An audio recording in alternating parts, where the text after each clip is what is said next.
पीछे देख सकते हैं किस तरह से मौसम बना हुआ है, धुंध छाई हुई है। ये इलाका ऐसा है, बताया जा रहा है। यहां पर आप इन तस्वीरों में भी देख सकते हैं कि धुंध छाई हुई है, चारों तरफ पहाड़ियां हैं और ऐसे में विमान का, हेलीकॉप्टर का संचालन बेहद मुश्किल होता है। तो प्रारंभिक तौर पर यही बात सामने आ रही है कि मौसम इस इलाके का खराब रहा और इस वजह से ये अनियंत्रित होकर क्रैश हो गया।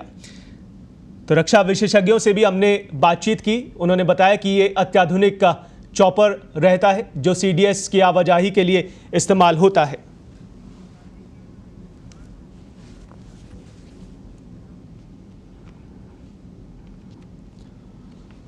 और इस बड़ी खबर पर और तफसील से और अलग अलग पहलुओं पर बातचीत कर लेते हैं। वरिष्ठ पत्रकार सुरेश व्यास जी हमारे साथ फोन लाइन पर मौजूद हैं। सुरेश जी, अब तक जो जानकारियां मिल सकी है उसके आधार पर क्या कुछ कहा जा सकता है? प्रारंभिक तौर पर बताया गया है कि मौसम खराबी की वजह से ये हादसा हुआ है, और क्या कुछ जानकारियां हैं आपके पास? देखिए नकुल, ये मौसम की खराबी की वजह ज्यादा आशंका इस बात की है कि चॉपर में कोई तकनीकी खराबी की वजह से हादसा हुआ है जी। कारण कि जिस चॉपर को में ये हादसा हुआ है वो वायुसेना का अत्याधुनिक कैरियर है और इसकी खासियत ये है कि ये हर मौसम में उड़ान भर सकता है। तो थोड़े से खराब मौसम का इस पर कोई इफेक्ट आएगा, ये बात प्रारंभिक तौर पर मानी नहीं जा सकती।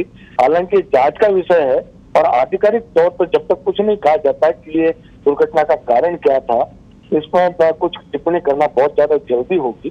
लेकिन इस बात की आशंका को हम ज्यादा मान सकते हैं कि कोई तकनीकी खराबी की वजह से यह हादसा हुआ।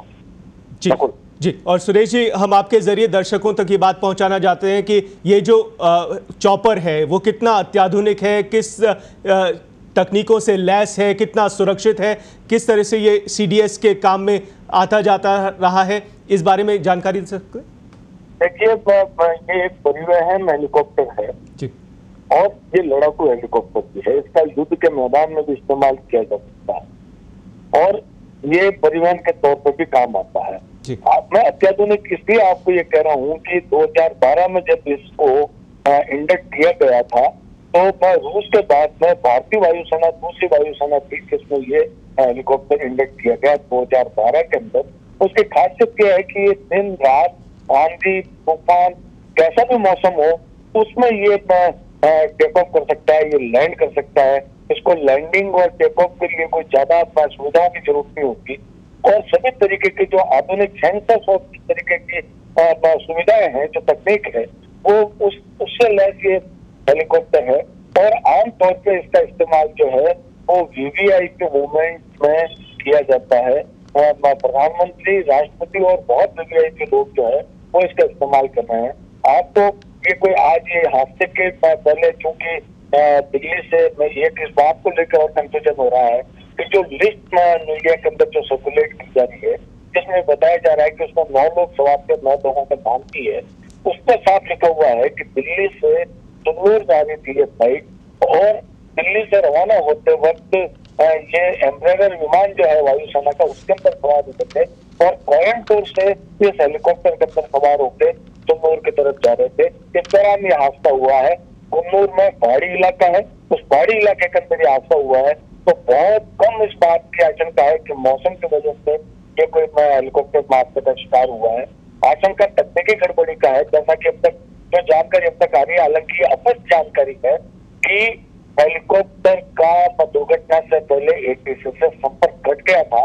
ऐसा आमतौर पर किसी तकनीकी खराबी की वजह से ही हो सकता है। नकुल जी बिल्कुल, और इंडियन एयरफोर्स ने इंक्वायरी का गठन कर दिया है। इंक्वायरी इस पूरे मामले की होगी और जिस तरह से हमने सुरेश जी कुछ रक्षा विशेषज्ञों से भी बातचीत की, उन्होंने कहा कि 3 से 4 दिन इस पूरे जांच प्रक्रिया को पूरा होने में लग सकते हैं, हो सकता है 7 दिन भी लग सके और उसके बाद ही कोई बात सामने आएगी। लेकिन जिस तरह से आप बता रहे हैं कि तकनीकी खामी हो सकती है, मौसम की खराबी दूसरे उस पे आती है, लेकिन क्या लगता है कि आपको कुछ याद आ रहा है कि क्योंकि विमानों के क्रैश की बातें तो कई बार हम देखते रहे हैं कि मिग विमान क्रैश हुए हैं, चॉपर्स भी क्रैश होते हैं, लेकिन आपने जिस तरह से बताया कि वीवीआईपी को कैरी करने वाले ये कुछ विशेष विमान रहते हैं, इस तरह के विमान पहले कभी हादसाग्रस्त हुए हैं जो वीवीआईपी सवार लेके जाते थे?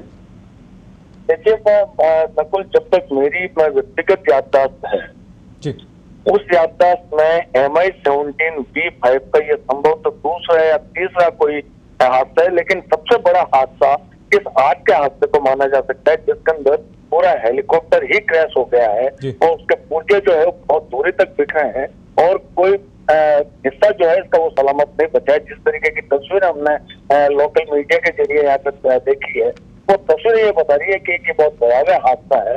और पहली बार जहाँ तक MI-75 की रेट ऑफ एक्सीडेंट का सवाल है तो बहुत कम एक्सीडेंट जो है इस हेलीकॉप्टर के दिखाई या सुनने को मिला है। ये चूंकि आपने एक बात कही कि विशेषज्ञ भी ये कह रहे हैं कि जांच में वक्त लगेगा, तो ये सारा जो इसका वॉइस रिकॉर्डर जो है वो जब तक वो हाथ में नहीं आता क्रैश साइड से, या जब तक इसका जो ब्लैक बॉक्स जो है वो इसको हाथ में नहीं आता, जब तक इस दुर्घटना का कारण क्या रहा उस बारे में सोचना बहुत मुश्किल है। और जिस जगह ये हादसा हुआ है और जिस भयावहता के साथ में जिस भयानक तरीके से हादसा हुआ है, मुझे लगता है कि इसकी जांच में कुछ और देरी होगी। और ये जब तक ये जांच पूरी नहीं हो जा सकती, जब तक एक ये नियम है भारतीय वायुसेना का और रक्षा मंत्रालय का भी एक नियम है कि जितने भी देश के अंदर MI-17V5 हेलीकॉप्टर है उनकी उड़ानों पर भी फिलहाल जांच पूरी होने तक रोक लगा दी जाती है। हालांकि अभी इस बारे में एयरफोर्स ने कोई आधिकारिक घोषणा नहीं की। बिल्कुल बिल्कुल, कई पहलू हैं, छोटे से लेकर बड़े पहलुओं पर यहाँ जांच पड़ताल की जाएगी। आपने बताया कि ब्लैक बॉक्स को लेकर भी पता लगाया जाएगा कि पहले तो ढूंढा जाएगा।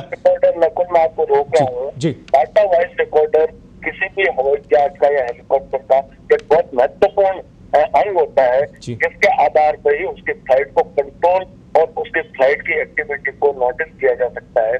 जब तक डाटा वॉइस रिकॉर्डर इस हेलीकॉप्टर का क्रैश साइट से बरामद नहीं होगा या नहीं मिलेगा, जब तक इसकी जांच आगे बढ़ना बहुत मुश्किल है। जी बिल्कुल, डेटा वॉइस रिकॉर्डर काफ़ी अहम यहाँ पर साबित हो सकता है क्योंकि इसमें तमाम चीज़ें रिकॉर्ड रही होंगी। कब ATS से संपर्क कटा, क्या कुछ वजह रही, क्या कुछ तकनीकी खामियां रही, ये तमाम चीज़ें इस पर रिकॉर्ड हुई होंगी और इसका मिलना और इसके बाद इसमें से क्या कुछ निकल कर आता है, ये सभी कुछ जांच का विषय रहेगा। बहुत बहुत शुक्रिया सुरेश व्यास जी, वरिष्ठ पत्रकार, आप हमारे साथ फोन लाइन पर जुड़े, आपने अलग अलग पहलुओं पर अपनी बात रखी और आपको बता दें कि अत्याधुनिक ये चॉपर बताया गया है जो हादसाग्रस्त हुआ है। सबसे बड़ी बात यह है कि इसमें chief of defence staff CDS Vipin Rawat मौजूद रहे। अभी तक उनके बारे में कोई पुष्ट जानकारी नहीं मिल सकी है, लेकिन यह आपको बता दें कि इस दर्दनाक हादसे में कुछ लोगों की जान गई है।